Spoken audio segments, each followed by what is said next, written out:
Вакцинация от новой коронавирусной инфекции, которая снизит напряженность эпидситуации в Алданском районе, начнется в ближайшее время.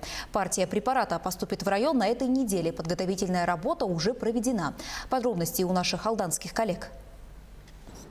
Первая рабочая неделя года отмечена сравнительной стабильностью эпидемиологической ситуации. Тем не менее, в Якутии Алданский район в пятерке по выявлению числа больных. В настоящее время под наблюдением находятся порядка 600 человек. Это как заболевшие, так и контактные лица. В стационаре лечение получают около 40 пациентов. Обстановка у нас улучшается значительно. Более чем в 3 раза снизилась заболеваемость новой коронавирусной инфекцией. И, что радует, качественное заболевание тоже улучшается. То есть, если раньше госпитализация производилась средне-тяжелых форм, то на сегодняшний день это легкие или средние формы. По школам, по садикам у нас менее 1% заболевших, то есть нет оснований для введения карантинов. Вводятся также локальные ограничительные мероприятия противоэпидемического характера. Снижение напряженности эпидемиологической ситуации ожидается с началом вакцинации. В Алданский район партия сыворотки от новой коронавирусной инфекции поступит в ближайшие дни. Вакцина будет распределена по медицинским участкам.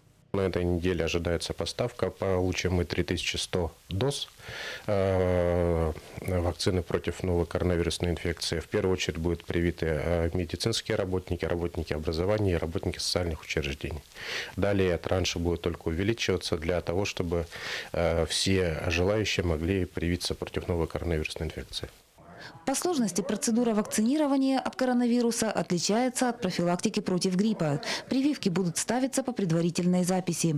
Кроме того, допускать к вакцинации будет врач после осмотра и сбора анамнеза. А сама инъекция вводится в 2 этапа. Будут созданы специальные участки, то есть выбрано помещение, которые смогут обеспечить нам поточность, соблюдение холодовой цепи, оформление необходимых документов, в том числе сертификата человека, привившегося против новой коронавирусной инфекции. То есть здесь идет плотная работа с органами местного самоуправления. К началу вакцинации алданские медики готовы. Медицинские участки оборудованы холодильными установками для хранения вакцины. Сотрудники прошли инструктажи. Татьяна Вахнина, Георгий Баранов, Алдан.